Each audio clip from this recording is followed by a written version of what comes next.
Welcome back, everyone. Nice to see you again, Doug. So up to now, we have covered the definition of mental toughness, and we also differentiated between mental toughness and resilience. So the next question is, can we develop mental toughness? Is it something that, because you did say it's a personality trait, but can it change over time? Well, thank you, Maria. Thank you for having me back. Right, so it's a great question. It's a simple question, but it's actually quite a complex question. Mm-hmm. So we go back to what mental toughness is. We know from the research, the University of Western Ontario did some very important research on this, that roughly just over half of our mental toughness is genetic in origin. Oh. So it's inherited. Mm-hmm. The rest is experiential. In other words, we've learned degrees of our mental toughness and our mental sensitivity through our experiences. So, the big experiences come from your parents, teachers, and one of the biggest influences that's often forgotten are your peers. They shape a lot of your responses as well. So, at one level, you think that you can't really do much about the genetic bit, but there is research coming through that says, well, it must be capable of being changed because that's how evolution happens. But we don't really understand that process yet fully. But the rest, if we've learned our degrees of our mental toughness and our mental sensitivity, we can unlearn that and relearn that. Because the older we get, the harder it is. Okay. But just to answer you, another component of your question, does it change over time? And the answer is there's a wonderful piece of research from Professor Clough and one of his colleagues that looked at mental toughness scores in a very big study from about the age of 25 to 65, and there was a very slow upward trend in general. So that meant on average, when we looked at thousands of people, the mental toughness improved slightly over time.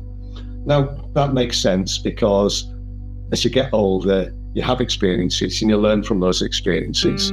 But at an individual level, that could be oscillating.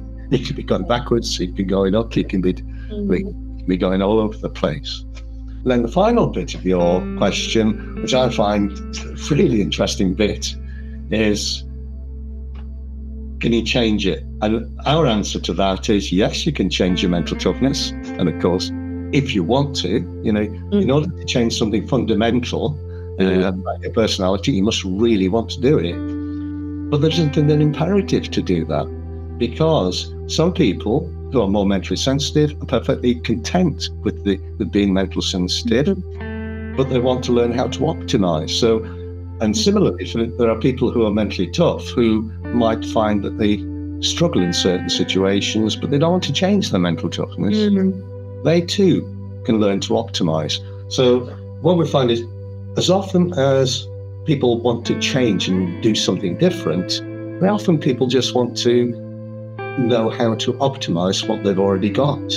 Okay. And we think that is a perfectly valid way to go for a whole variety of reasons. And I'll just give you an interesting little example. This is coming from really recent research. And one of the most important qualities for the 21st century, according to the World Economic Forum, is curiosity.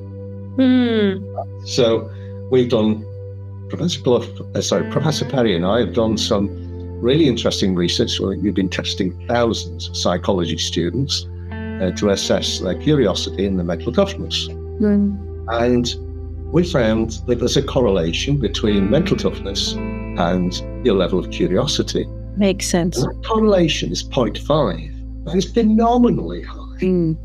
Right? So that tells us one thing. But when we look at the 8 factors, and this is where the granularity of the concept matters, 5 of the factors are positively correlated. 1 of them is negatively correlated.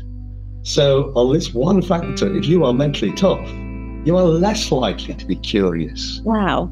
And that factor is achievement orientation, or what people would call grit. Right? And this is why granularity in the research is important, because it helps to understand things that we don't always see when we first come across something. But it makes perfect sense, because to be totally focused on a task means you're avoiding distractions. You're only seeing the task. The curiosity depends on seeing the distractions. Oh, wow. Okay. Wow. Yeah, well, exactly. You are actually saying, Maria, what I said when John said, look at this, look what we found. Yeah. And, I think we are beginning to dig below what is the kind of superficial practice in looking at people and organizations. This is the point where I really need to force myself to stop because I find this really fascinating. Can I ask a question? And it might sound trivial, and I will exaggerate to make a point. So you have two people, they both go through the same experience. Yeah. One of them learns something and is more equipped to deal with it next time in a more efficient and effective way. The other one doesn't. Is that related to mental toughness? It is. Okay. It is. Yeah. So there's the people at the University of Basel, incidentally, they are specialists in looking at mental health.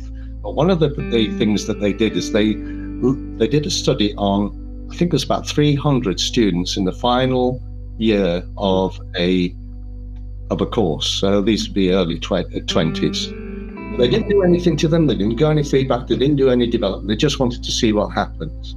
And of course, the final year of any course is the pressure year. You've got to get good results, and because that's going to affect what happens next. And they assessed the mental toughness, and predictably, they found the more mentally tough got better results than the more mentally sensitive.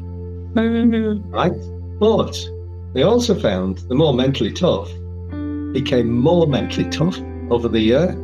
Okay. The more mentally sensitive became more mentally sensitive over the year. So that was quite an important development. We do respond, we do learn, but we can also learn in both directions. Yeah, of course. Well, this is fascinating, and it sort of leads us to the next questions, which we're going to tackle on our next video, because you keep using scales and about measurements. So the obvious question is, how do we measure mental toughness? So to our audience, we invite you to watch this space for the next one when Doug will give us the reply to this question. Thank you once again, Doug. Oh, thank you, Maria. I love these conversations. Same here. See you soon.